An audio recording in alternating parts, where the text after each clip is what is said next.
Chair, recognize the honourable member for Cat Island, Rumkey, and San Salvador. Thank you, Mr. Speaker.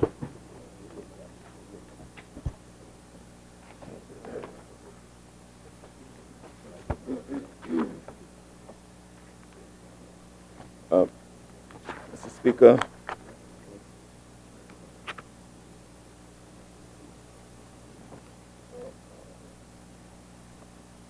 Proverbs 19,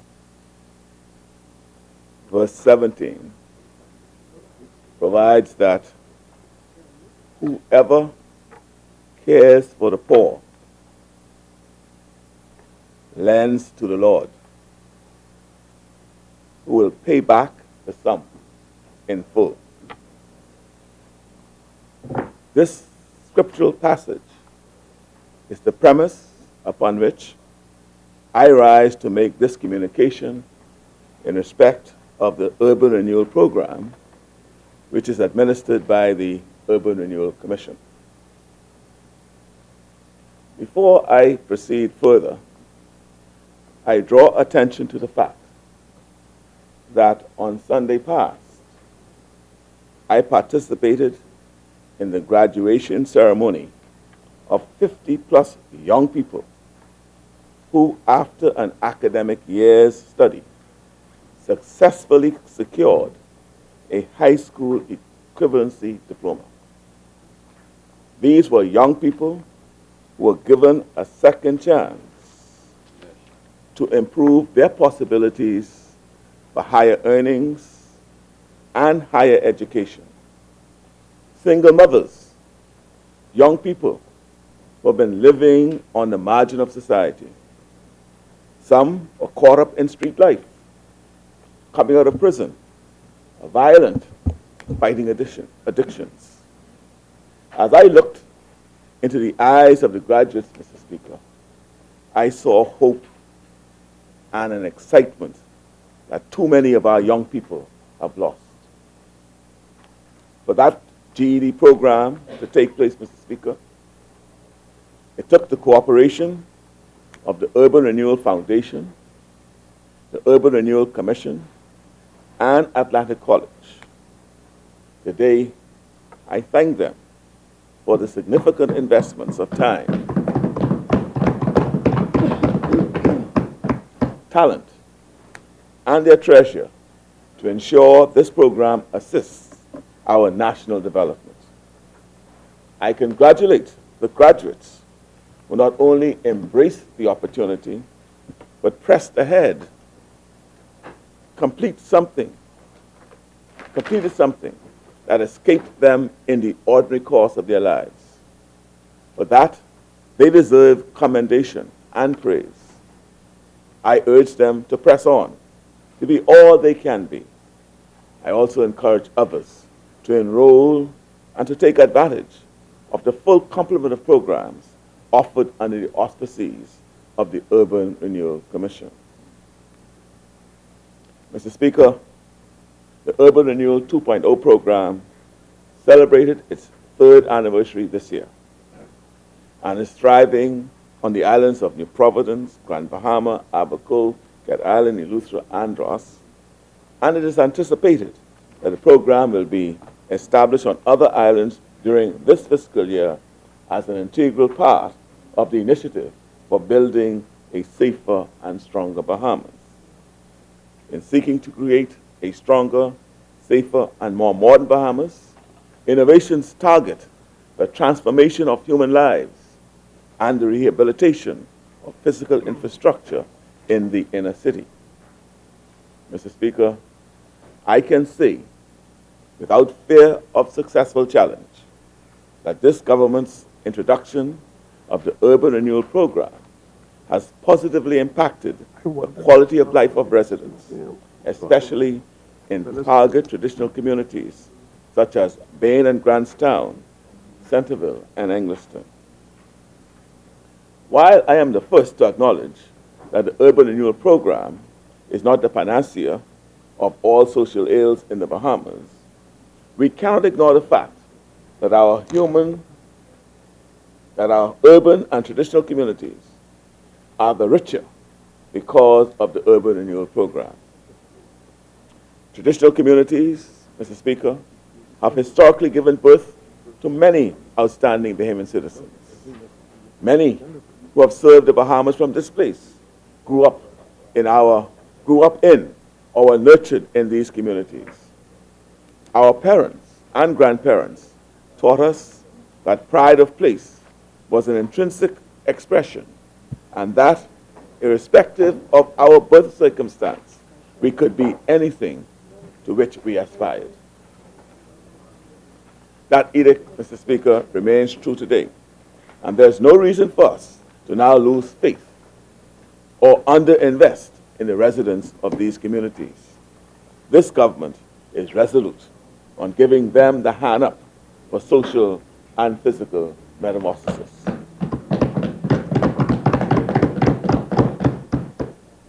In times like these, we need to be firmly anchored so as to maintain our traditional morals and values, our culture, our rich heritage, remembering that we are one people, one Bahamas, as my co-chair would say.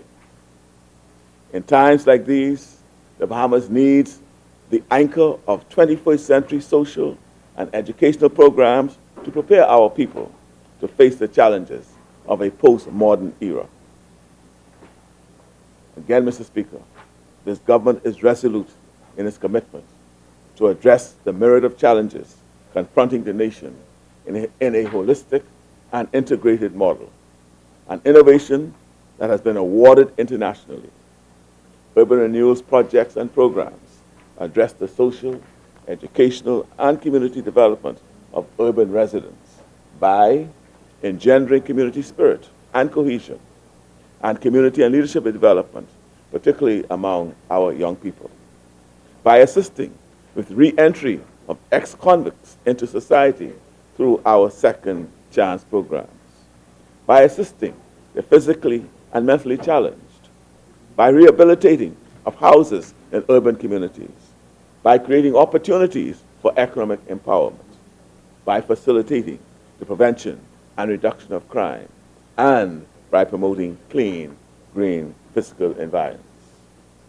Mr. Speaker, the Urban Renewal Band makes the centerfold of the Urban Renewal Program's magazine of initiatives. Hundreds of young lives are transformed and empowered through participation in the band. The Urban Renewal Band teaches Christian values and morals, while engendering self-esteem, self-discipline, and good work ethic, teaching social graces, time management, and musical skills to its members. The band boasts, Mr. Speaker, of members who enter this program with very low grade point averages, even below 1.0, with encouragement and expectation of academic excellence. They have excelled to 2.5 and 3 and above, Mr. Speaker. And they have had good successes in the Royal Academy of Music examinations. To illustrate and talking about transformation of lives, some 10 senior members of the band who have had good academic standing through participating in the band have been successful in the Royal Academy of Music examination. They are soon to be employed as junior band instructors through the program. These youngsters, Mr. Speaker, have a future in the band, all because of the Urban Renewal 2.0 program. The band, Mr. Speaker, though, is yet the tip of the Urban Renewal iceberg. Time precludes me from expounding on the successes of the Peace Ambassadors, the Urban Renewal Sporting League, the placement into homes and schools of hundreds of thousands of books through the book repository, the Bahamian Male Mentorship Initiative, and so many others.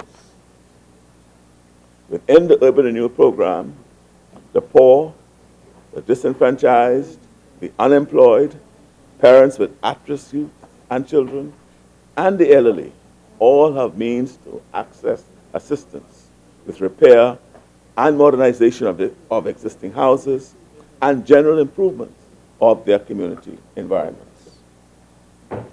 Speaker, small home repairs.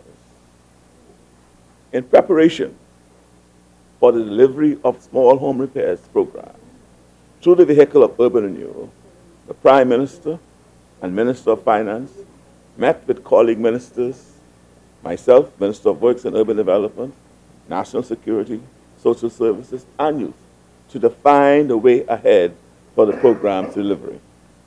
At that time, it was determined that an aggressive posture would be taken in respect of home repairs and that urgent relief must be brought to homeowners that have suffered inadequate housing, having been financially challenged and unable to adhere to a maintenance schedule. To facilitate urgent and informed repairs, it was decided that all members of Parliament in New Providence would each be permitted to submit at least 10 home repairs for their constituency. Exceptions were applied to Elizabeth Estates constituency given the small repair costs per home, and those in Centerville, Payne, and Grantstown, and Engliston given the size of those constituencies. Recommendations were also to be submitted from the Department of Social Services to facilitate repairs for eligible persons. The Urban Renewal Commission co-chairs, Algernon Allen and the Honorable Cynthia Mother Pratt, would approve small home repairs costing $10,000 and under. That all repairs over $10,000 will be approved by the Deputy Prime Minister, Minister of Works. In addition, Mr. Speaker, CCMG Consultants Limited was contracted for quantity surveying services in the amount of $300 per unit. We also developed a disbursement schedule, Mr. Speaker. And though the disbursement schedules provided for mobilization for small home repairs costing less than $5,000 or less, mobilization was 50%, with the balance to be paid to contractors with the CCMG's certificates of completion. That's the quantity surveyor. Mobilization for small home repairs exceeding $5,000 and up to $10,000 was set at 40%, with 60% balance being paid with certificates of completion. And mobilizations for small home repairs that exceeded $10,000 was set at some 30%, with another 30% paid at the midway mark and the balance with the certificates of completion from the CCMG, the quantity surveyors. Mr. Speaker, since November 2013, the Small Home Repairs Program has repaired over 600 houses throughout the 23 constituencies in New Providence.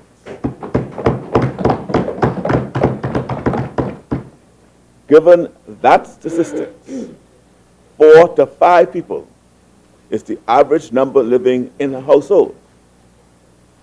The Urban Renewal Small Home Repairs Project, Mr. Speaker, therefore, has improved the living conditions of some 3,000 residents in New Providence. Almost 400 contractors, Mr. Speaker, were engaged to repair houses, and together, Urban Renewal has caused the engagement of over 1,000 tradespersons, carpenters, masons, electricians, tile layers, plumbers, and helpers. Many of these contractors have used smaller vendors to secure their supplies. All in all, Mr. Speaker, when you consider the families that realize an income because of this program, the families that are impacted by the program, we know that Urban Renewal Program has, as a rule, yielded good value for money spent.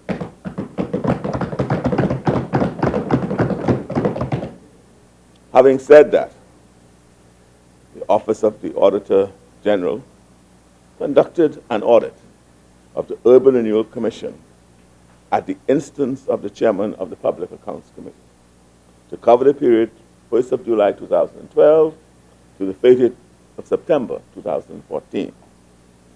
The audit was conducted to determine compliance with the Financial Administration and Audit Act 2010, the Financial Regulations 1975, other government regulations and procedures, and best practices. That report was laid on the table last Wednesday.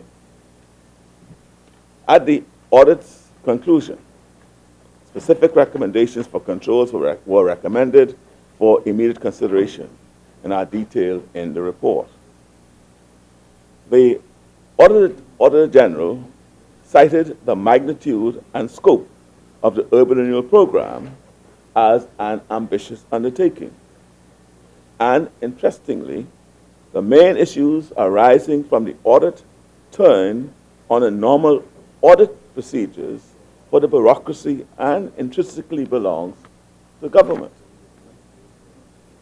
Mr. Speaker, this ambitious undertaking is the brainchild of the architect of urban renewal, whose experience over time recognized that the current system, purposely designed, operates too slowly. In other words, bureaucratic inertia.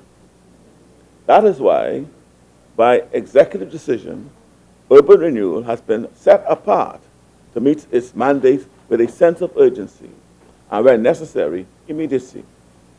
This immediate response to the challenges of the poor, the disenfranchised, the unemployed, parents with at-risk youth and children, and the elderly cannot be achieved within the trappings of our bureaucracy. The critical recommendation of the Auditor General in respect of the Urban Renewal Program is the creation of an independent statutory body to facilitate this objective. And at this time, the recommendation is being actively pursued. And a draft bill is being circulated amongst members of government at this time. Mr. Speaker, in the execution of their audit, the Auditor General's Office examined homes repaired over the period November 2013 to 2014, as I said. Of those 312 homes repaired, 75 of 312 were selected for audit. At its conclusion, the Auditor General suggested that some $171,058.80 was expended in the 12 instances, or homes where little or no work was done.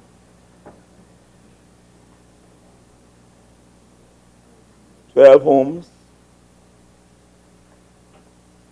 they suggested little or no work was done, and that homeowners were dissatisfied with their repairs. That's in the report. The report further suggested that 3 of these homes out of the 12 were abandoned. In light of this, the auditor stated, and I quote, that it was difficult to determine whether value for money was achieved. That's what troubled me, Mr. Speaker. This comment troubled me. And in the discharge of my duty with respect to Urban Renewal Program, I felt obliged to have this commentary investigated further to determine the extent to which value was secured for the money spent. I felt that was my duty. I was fortified in this view to do so because the audit report, of course, was done by accountants. I thought it prudent to have this statement tested, not by accountants, but rather experts in the field of construction. That's what I did. Mr. Speaker, I sought to do so by commissioning Island Dimensions and Development Company Limited and J.D. Chisholm and Associates to conduct an independent report to verify the quality of repair works that were completed under the Urban Renewal Small House Program and to determine whether value for money was had, and to make any recommendations. I've asked them also to make any recommendations to improve efficiencies for our and the Commission's further consideration. The principal of Island Dimension is Dr. Anthony Barrington. It is a fully Bahamian-owned company formed under the laws of the Bahamas and was incorporated since February 2000. The president of J.D. Chisholm is Javon Chisholm, a professional quantity surveyor and an associate of the Chartered Institute of Building. This consultancy, Mr. Speaker, brings together sufficient expertise to provide professional costing for works completed to industry standard, valuation of contractors' work, and secure advice on limiting of project risk in the fields of civil, structural, and environmental engineering. We also bring expertise in project management, project risk management, quantity surveying, construction management, quality control, and valuation of contractors' work. A sample size of 80 homes was extracted from the phase 1 of the small home repairs program. That sample included the 12 previously cited as incomplete on page 6 of the auditor's report. So, Mr. Speaker,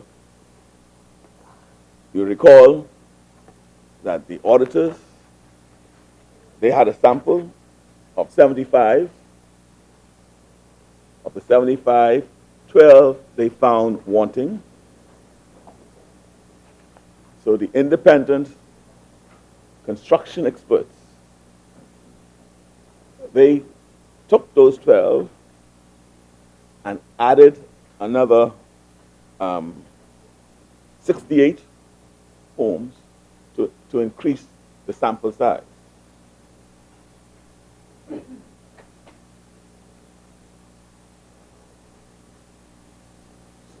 The sampling, Mr. Speaker, considered the percentages per constituency congruent with the actual distribution of repaired homes. This was to ensure that the integrity of the results could be successfully tested. Care was taken to ensure that works from multiple contractors were evaluated from each constituency. The findings contained within the technical report relate to workmanship quality, value of works completed, and whether existing homes became sufficiently habitable as a result of the works. Speaker, it was determined from the evaluation that almost 95% of all repair works were completed when set against the intended scopes of work. In many of the cases, the report held that the contractors went beyond the scope of works to effect repairs to the home. That's what the program was about, because we hired tradespersons from the community. And yes, they had their scope of work, but because of their own spirit of cooperation, went beyond in some instances and did more to homes to ensure that we were bringing relief to persons targeted. And this is also the finding of the technical report. Additionally, Mr. Speaker, the overall workmanship level was classified as good. Mr. Speaker, it was 94, 95% because they went to about 3 homes and they couldn't, a couple of times, and they couldn't meet persons, they didn't meet the persons at home. And they were unable, and because I needed a report, they did not, they would go back and I could bring a report on those 3 homes when they meet them. But I go on further. Further, Mr. Speaker, it was noted by the report that the scopes did not restore homes to full functionality. And this is because, this was precluded because the funds allocated for each home repair and the fact that urban renewal's purpose is to tackle the most urgent requirements. For example, the roof, a person's bathroom or kitchen cabinet may need repairs. The roof might need repairs. But what urban renewal, because of the cost of all, I say, look, well, we'll go up to $10,000. We'll repair the roof. We will not touch your your cabinet in your kitchen, for example. And yes, and that is what is happening. We are scoping within the context of the protocols that are for the program, which I outlined earlier. With the foregoing in view, Mr. Speaker, the technical team made recommendations to improve outcomes, which will be considered and implemented if they do not impede the work of the Commission. Now, Mr. Speaker,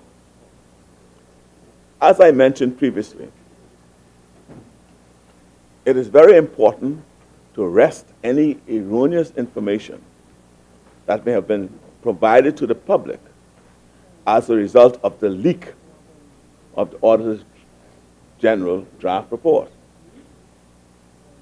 The Auditor General report suggests that little or no repairs were carried out on a home in Engliston for a contract amount of $30,000. That's what the report said. This contract was awarded to Mr. Felton Colley. I'll not call the name of the owner of the house. The technical team, that is Mr. Farrington and Mr. Chisholm, when they went and found it, what they found was the Auditor General assessed the wrong home. They went in the wrong area.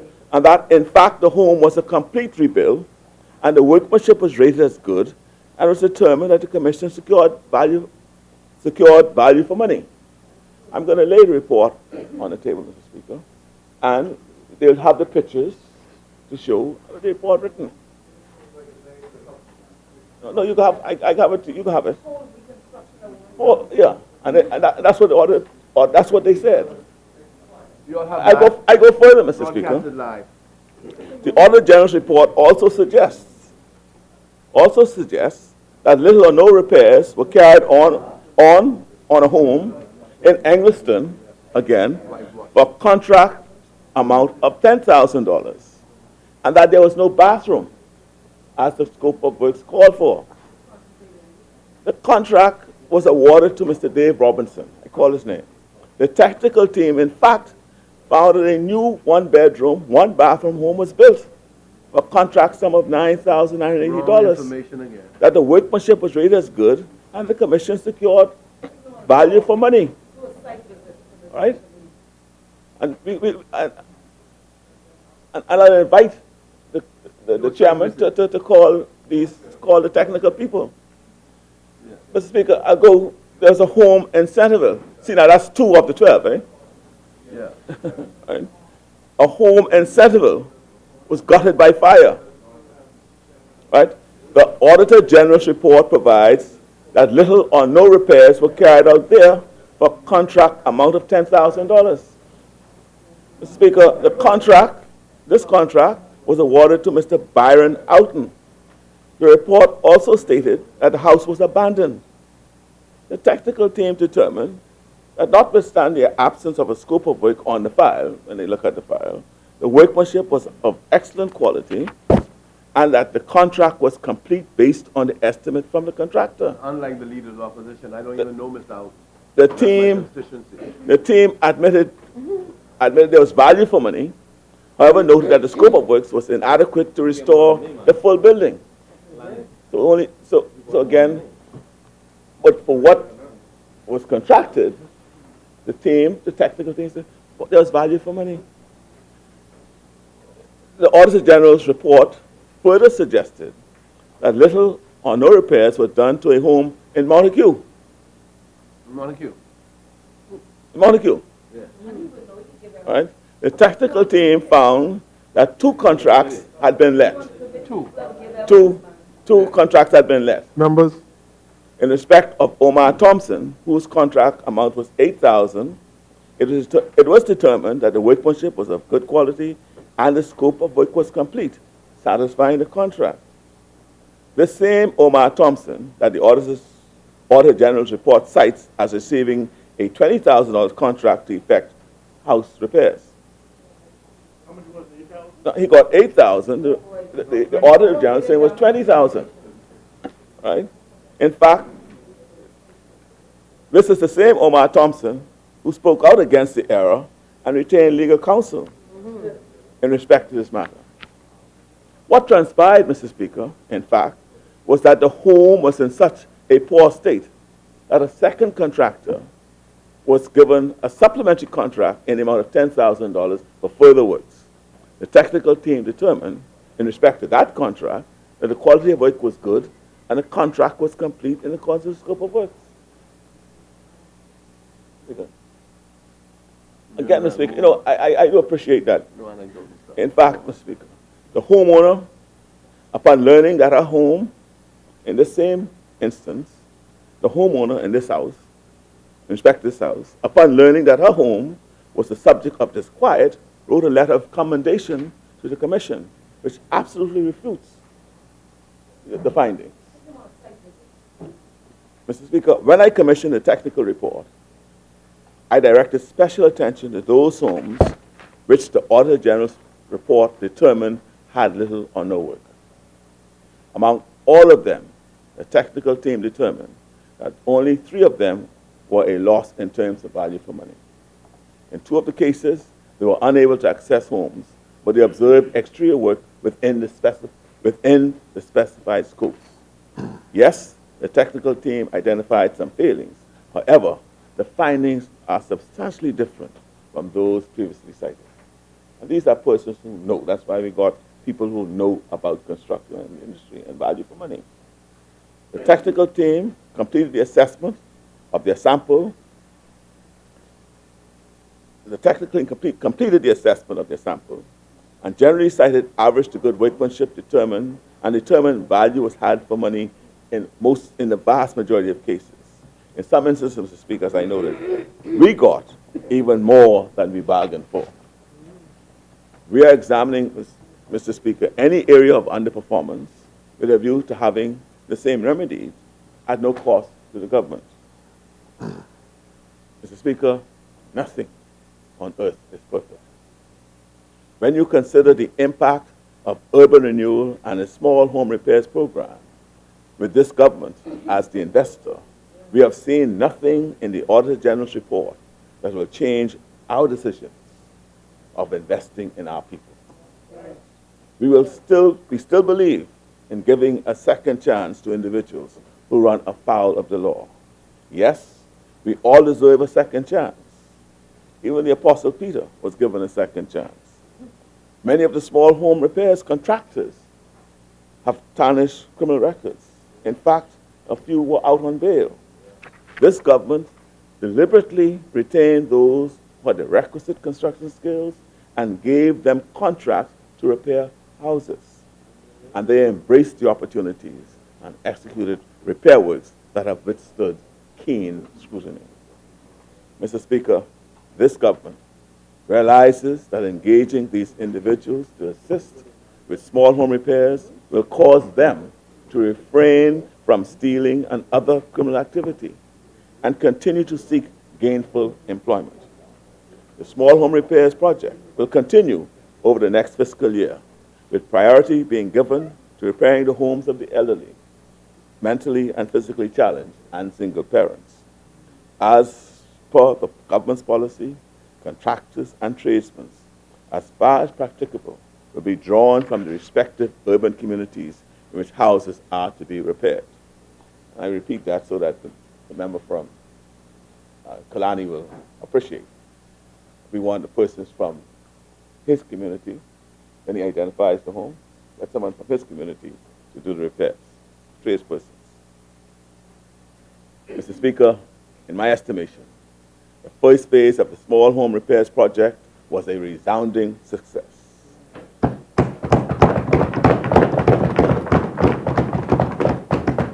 The Urban Renewal Commission co-chairs, the Honorable Alton Allen and the Honorable Cynthia Mother Pratt, ensured that houses in most of the constituencies in New Providence that qualified for the small home repairs were repaired. They are to be commended for their commitment and impartiality in matters related to urban renewal. The administrative team at the Commission, led by the Permanent Secretary, Diana Lightburn, is also deserving of special commendation. Mr. Speaker, much ado much ado has been made in the public domain about the co-chair's challenge to the Public Accounts Committee.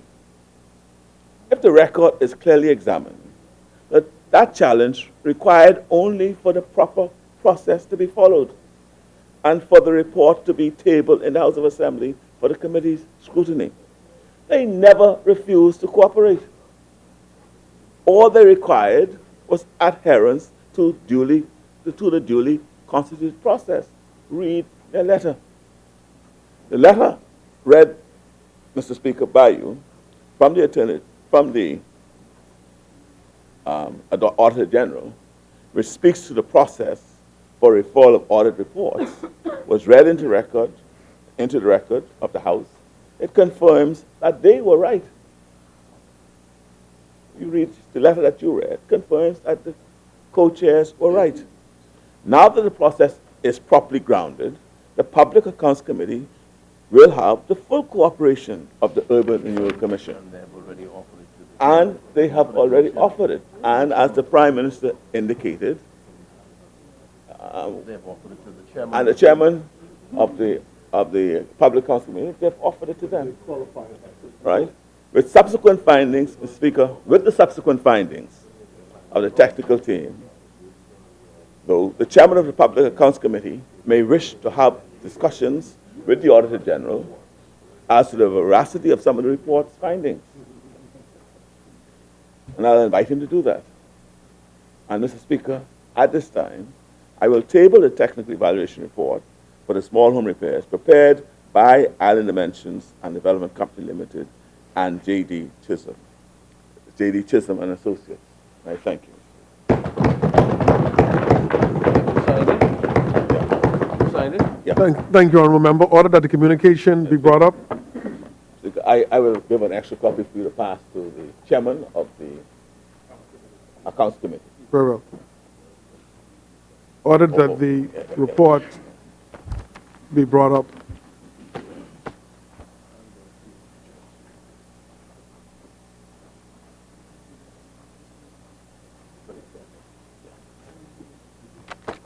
You go. Yeah, yeah.